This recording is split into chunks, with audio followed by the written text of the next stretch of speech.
Olá, seja bem-vindo ao nosso programa. O Com a Palavra de hoje é especial e vai abordar o Setembro Amarelo, uma campanha de conscientização contra o suicídio. Durante a conversa, vamos entender quais são as ações desse movimento, como identificar e ajudar alguém com pensamento suicida.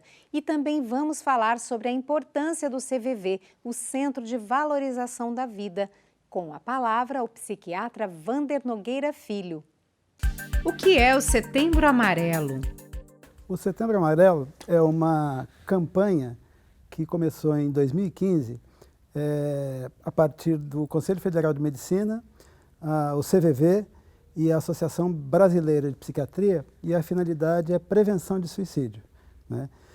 Isso começou um tempo antes nos Estados Unidos, quando em 2013 eles instituíram como 10 de setembro o Dia Mundial da Prevenção de Suicídio. Então a ideia, desde então aqui no Brasil, são campanhas e atitudes visando a prevenção do suicídio. Qual é o objetivo e a importância da campanha? A importância de uma campanha dessa natureza é o fato de que o Brasil, apesar de ser um país que não tenha, pensando assim no mundo todo, uma taxa de suicídios tão grande, de 2005 para cá, as taxas vêm crescendo e existem alguns lugares no Brasil em que as taxas são mais importantes e comparáveis até àqueles países em que há um alerta. Um exemplo disso, por exemplo, são os estados do Sul, e em particular o estado do Rio Grande do Sul, né, em que as taxas são bastante altas e isso é muito preocupante. Uma outra questão que também é muito importante no que diz respeito ao suicídio é o fato de algumas populações ou algumas faixas etárias que requerem uma ação especial e nesse sentido, as taxas de idosos acima dos 75 anos merecem uma série de cuidados especiais e também a faixa dos adolescentes, né, principalmente dos 15 aos 29 anos, e nesse sentido, anualmente, vem crescendo estratégias no sentido de proteger essas populações. Quais são as diretrizes da campanha Setembro Amarelo? As diretrizes são, por um lado, você, que é o que está sendo feito, você identificar quais são os grupos de risco e, de uma certa maneira, você também identificar quais são as situações de risco, né? Essa situação, por exemplo, que a gente está vivendo de pandemia, tem disparado uma série de alertas para populações de maior risco. Isso tem muito a ver com aquilo que a gente poderia entender como as causas principais que podem levar ao aumento do risco de suicídio. A gente sabe que situações de perdas importantes, como há um risco nessa situação atual, relativas a empregabilidade, problemas de saúde na família, perda de pessoas muito queridas e muito próximas, não é?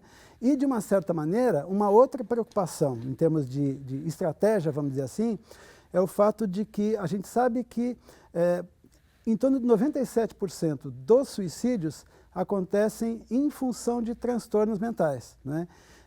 Diante desse tipo de situação, se você consegue adotar estratégias para dar atendimento, mais do que só dar atendimento até, você conseguir detectar precocemente essas populações de risco, você tem uma maneira de você conseguir algum grau de prevenção de suicídio.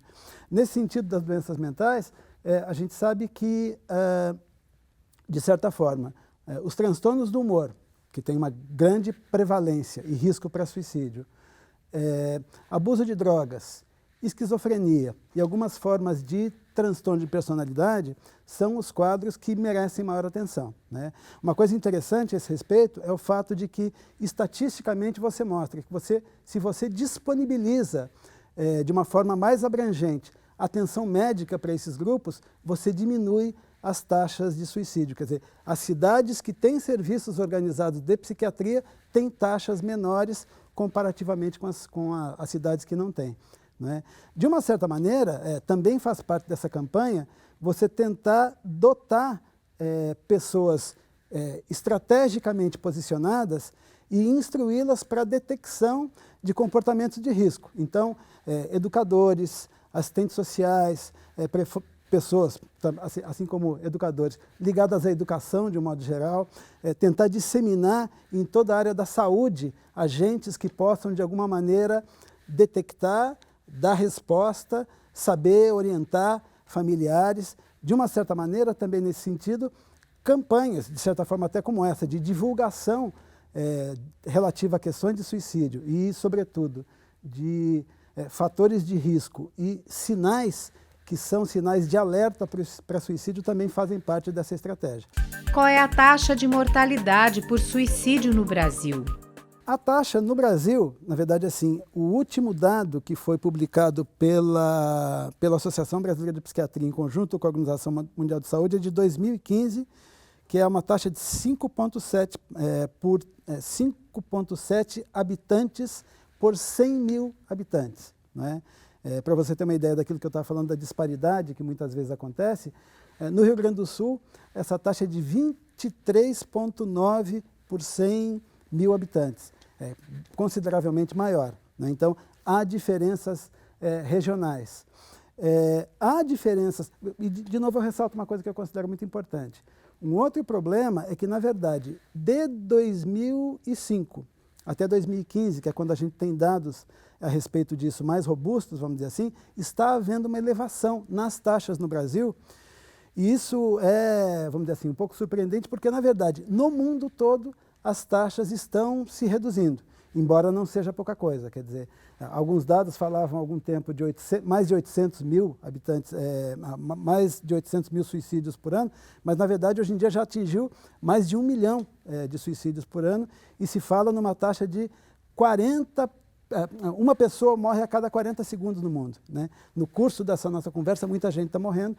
No Brasil, a taxa é de 32 suicídios bem-sucedidos por dia, o que também não é pouca coisa, né? Existem diferenças do ponto de vista de sexo, né? Apesar das mulheres fazerem muito mais tentativas, os homens acabam tendo uma taxa maior de suicídios. A ordem é de 3,7 homens para uma mulher, não é?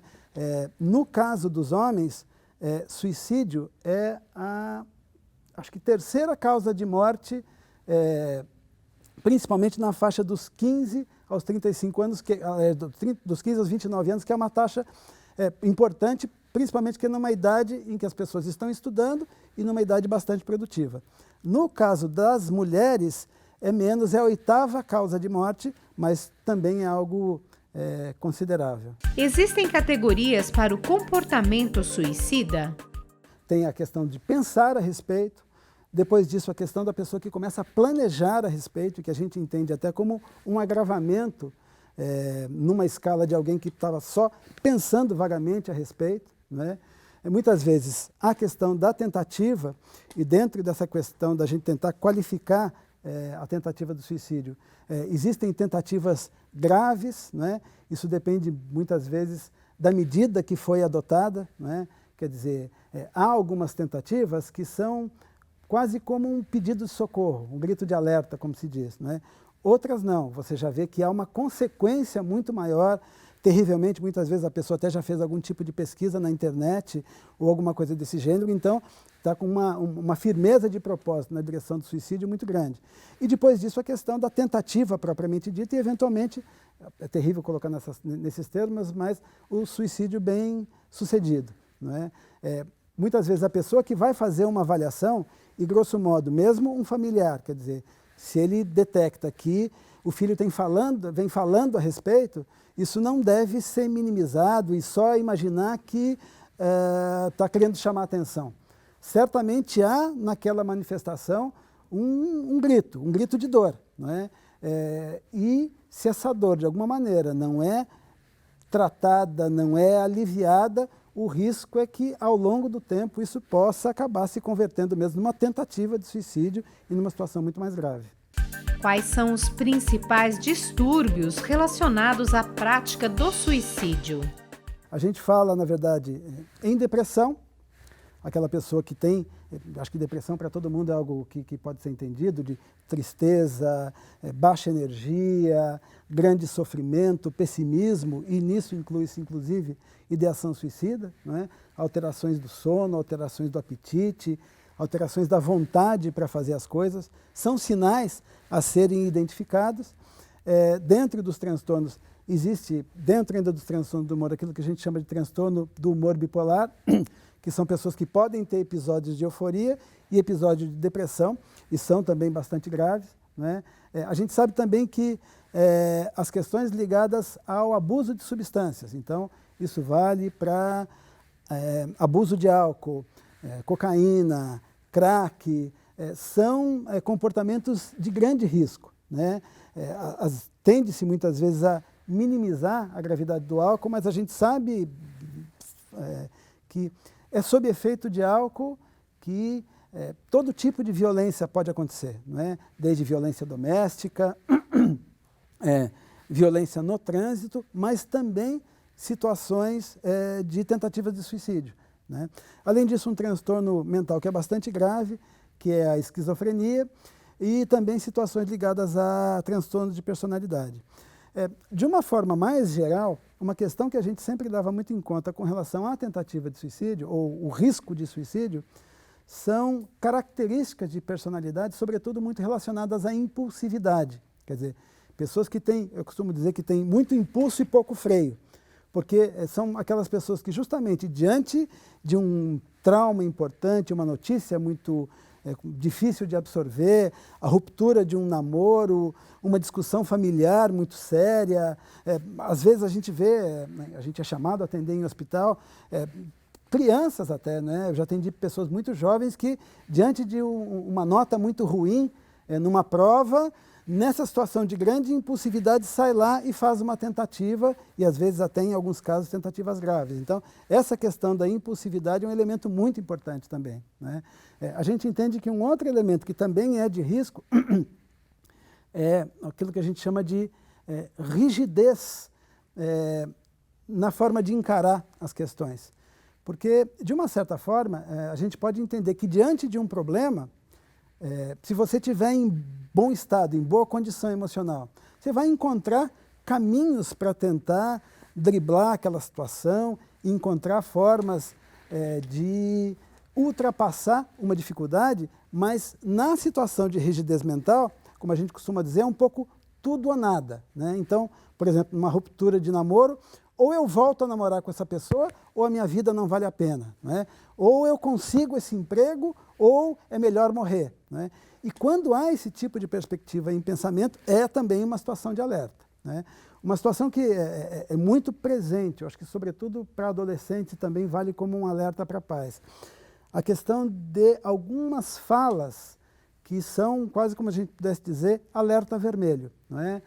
Se a situação do adolescente que começa a manifestar: eu sou um peso para todo mundo, eu não valho nada, a minha vida não vale muito, não vale para ninguém, é melhor se eu estivesse morto, é melhor se eu não estivesse por aqui, são falas quase que a gente poderia dizer de alerta máximo. Agora, a grande questão nisso tudo que eu estou dizendo é alerta máximo para o quê, né?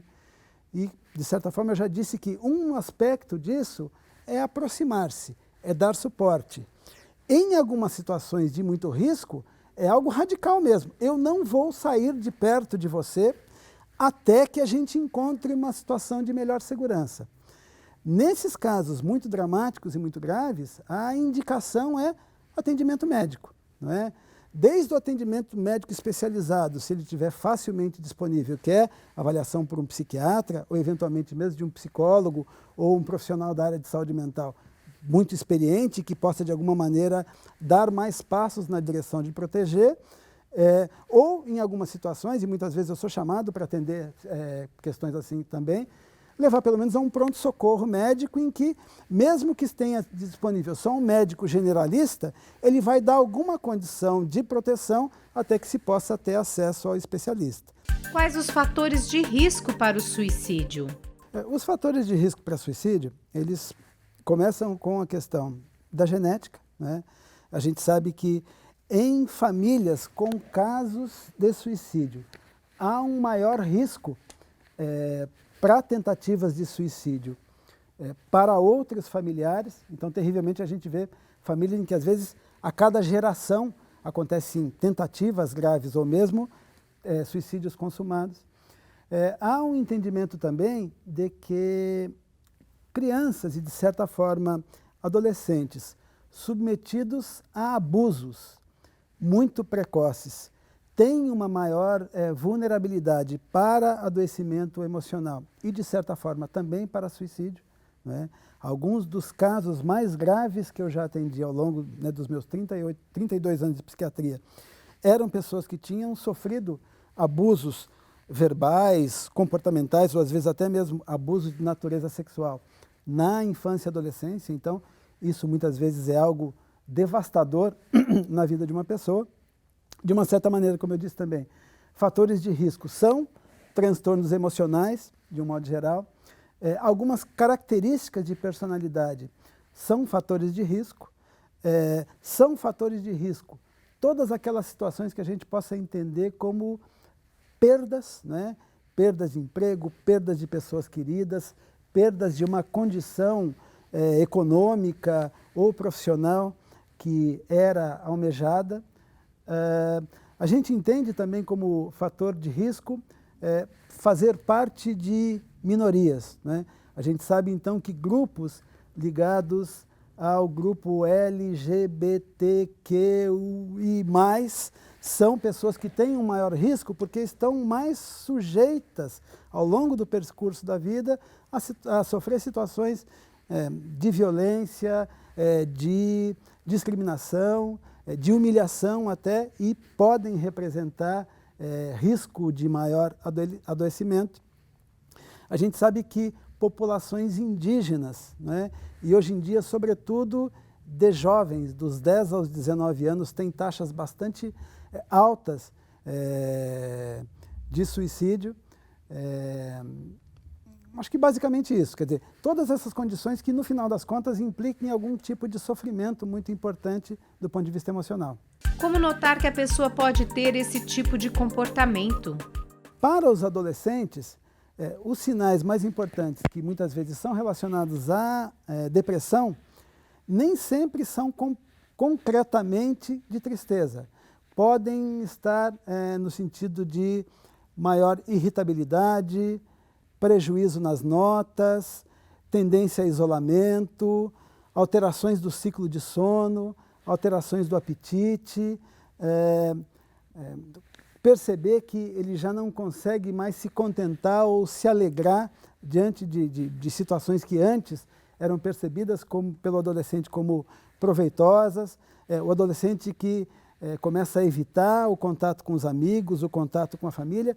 Na verdade, isso tudo é muito mais sinais ligados à depressão, mas que no caso do adolescente muitas vezes devem também acender um certo alerta para algum risco de suicídio. De uma certa maneira, também comportamentos que a gente possa entender como mais autodestrutivos, né? Apesar disso não ser tão intimamente ligado a suicídio, mas também, de novo, são formas de identificar situações de sofrimento, situações em que possa estar se cortando, se machucando, né? E que muitas vezes, eu já escutei isso muitas vezes de adolescentes, olha, eu estou fazendo isso para me sentir vivo porque eu estou me sentindo morto por dentro, né? E que, de uma certa forma, também aponta na direção de que é um adolescente que precisa de um pouco mais de vigilância, um pouco mais de cuidados, porque ele pode estar caminhando na direção do suicídio, né? Comportamentos abusivos com relação a drogas, muitas vezes podem estar indicando também alguém que está chegando no limite. Se a gente for pensar no caso dos adultos, aí muitas vezes muito mais os comportamentos e pensamentos ligados propriamente à depressão, né? Muitas vezes, em algumas pessoas também, a gente pode dizer que a direção perigosa, de uma certa maneira, ela também pode estar indicando algo nessa direção. Agora, a grande questão são sinais, e de novo, o que fazer? E eu acho que a busca é tentar fazer contato. Como os familiares e amigos devem agir ao ver sinais de pensamento suicida? Nesse caso, a abordagem requer muito cuidado, de certa forma, um tanto de delicadeza, mas é necessário falar a respeito, né? Eu acho que poder, de alguma maneira, iniciar a conversa, eu acho que é sempre um caminho que funciona bem. Saber se a pessoa está sofrendo, se ela está precisando de ajuda, e muitas vezes, com gentileza, realmente e de forma até mais direta, mas como eu disse, com delicadeza, perguntar, olha, você tem pensado em fazer alguma coisa contra você? Em algum momento você já pensou em se agredir ou se ferir? Não é? E muitas vezes, como eu já disse antes, quer dizer, isso permite muitas vezes à pessoa que está numa situação de sofrimento encontrar ali uma possibilidade de algum tipo de cuidado e acolhimento e aí sim poder falar a respeito. É possível prevenir o suicídio? Olha, sem dúvida nenhuma, eu não tenho dúvida disso. Começa por um dado que eu mesmo forneci, quer dizer, nas cidades em que há serviços de saúde mais organizados, a taxa é mais baixa e a gente vê concretamente que você fazer contato, seja depois de uma tentativa de suicídio ou para alguém que está fazendo planos a respeito e poder oferecer outros caminhos possíveis, quer dizer, fazer um esforço de retirar a pessoa daquele pensamento binário em que ou acontece assim ou a vida acaba, e você conseguir abrir o leque, né? Vamos ver que outras possibilidades você tem, que outras alternativas a gente pode construir dentro da sua vida para que ela possa voltar a ser boa. Em alguns casos, como eu estava falando, como se trata de transtornos mentais, há a necessidade de você poder orientar aquela pessoa, e isso também serve de alento, de que com a medicação, com o tratamento adequado, no prazo de pouco tempo, ele vai estar melhor e muitas vezes, como eu disse, depois assim, no percurso do tratamento, ele efetivamente perceber que ele está melhorando, faz toda a diferença. Uma outra coisa que eu percebo que é muito importante muitas vezes, na situação de pensamento de suicídio, a pessoa se sente quase como se fosse uma alma desgarrada, vamos dizer assim. E muitas vezes você poder estabelecer um vínculo. Em psiquiatria, em psicologia, a gente fala de vínculo terapêutico. Então, por exemplo, os meus pacientes de consultório, eles têm o meu WhatsApp. Eles sabem que se houver uma situação de sofrimento, eles podem fazer contato comigo e eu vou poder dar algum tipo de resposta. E eu vejo que isso mesmo entre amigos, entre pessoas que se querem bem, quer dizer, se há alguém que está numa situação de sofrimento e ele sabe que ele pode ter algum tipo de acesso num momento de maior dor a esse amigo, é um alento. Ou como eu disse antes também, quer dizer, e eu vejo que muita gente faz uso efetivo disso, se pode fazer um contato com o CVV e conversar com o voluntário, os voluntários recebem treinamento e orientação para dar suporte emocional, para dar conforto emocional, para dar orientações do que fazer num processo de grande sofrimento e com risco de suicídio. Todas essas estratégias, sem dúvida nenhuma, têm a condição de prevenir suicídio. Como funciona o tratamento? Muitas das situações com risco de suicídio podem ser tratadas por conversa, por aquilo que a gente chama de psicoterapia, não é? Entendendo que a conversa, é complexo até falar disso, porque assim, a gente sabe que a psicoterapia também produz, como os medicamentos, alterações positivas no funcionamento cerebral, até em nível de substâncias mesmo.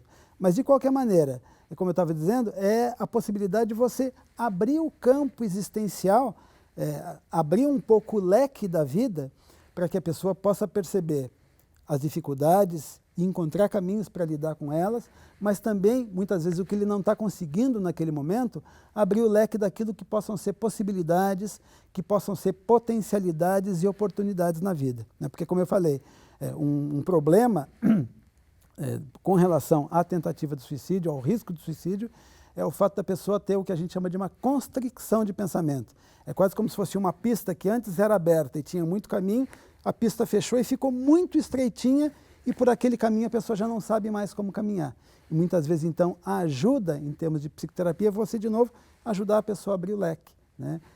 Apesar de tantas coisas difíceis que há na vida, eu acho que cada um de nós tem a experiência de, muitas vezes, conseguir fazer uma abertura e pensar, puxa vida, quanta coisa, quanta perspectiva, quantas possibilidades não há na vida em todos os momentos. E isso é de grande valia numa situação de tratamento. Existem algumas situações mais específicas em que a questão da medicação é muito importante.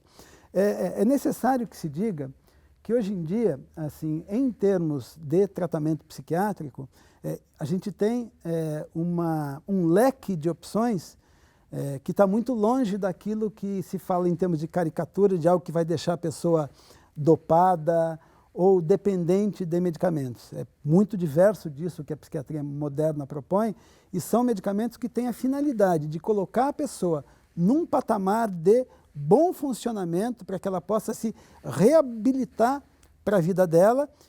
Em muitos casos, uma vez que isso tenha sido alcançado, é possível você, de forma adequada, reduzir e retirar a medicação e a pessoa seguir a vida dela com normalidade.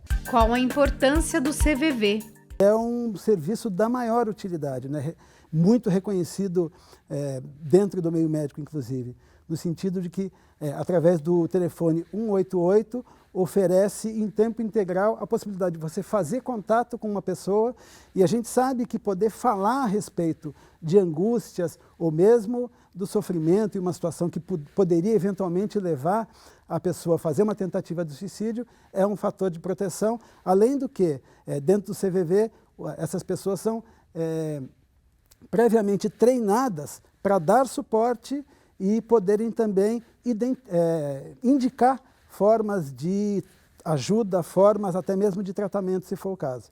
Mais do que isso, isso é uma coisa até que eu não sabia, quando eu estava pesquisando para conversar com vocês, eu vi que atualmente o CVV também, vamos dizer assim, ele progrediu, ele tem um chat também, né, que você pode acessar pela internet 24 horas por dia e com o pessoal também à disposição para dar suporte. O que pode ser feito para melhorar a prevenção? O desenvolvimento de estruturas de atendimento e de acolhimento é fundamental.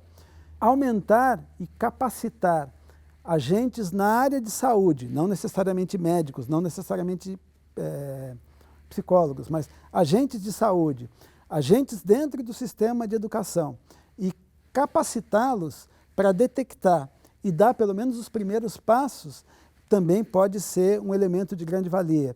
Você poder, dentro das indústrias, sensibilizar o setor de RH, setores ligados também ao serviço social e também, naturalmente, quando tiver isso bem estruturado, serviços médicos, também são elementos importantes na direção de uma melhor prevenção para os riscos de suicídio. De uma certa maneira, isso que vem sendo feito, você poder identificar quais são as cidades em que a taxa está muito alta, quais são os estados ou quais são as populações de risco, e você endereçar iniciativas para essas populações é da maior importância. Na verdade, no Ministério da Saúde, junto ao Conselho Federal e mesmo o CVV, há um planejamento, ou havia um planejamento de redução, acho que era da ordem de 10% na taxa de suicídios de 2010 ou 2005 a 2020. Na verdade, terrivelmente, nesse período a gente viu que a taxa aumentou.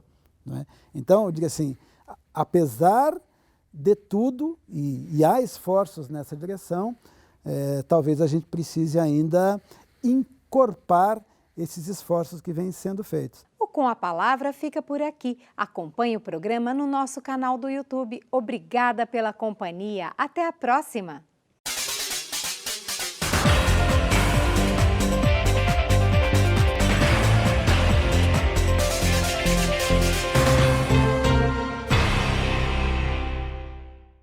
E para você que acompanha os nossos programas e gosta de estar por dentro dos assuntos da cidade e também do trabalho dos vereadores, se inscreva no nosso canal e confira tudo o que acontece aqui na TV Câmara. E se você gostou do nosso conteúdo, não esqueça de curtir nossos vídeos.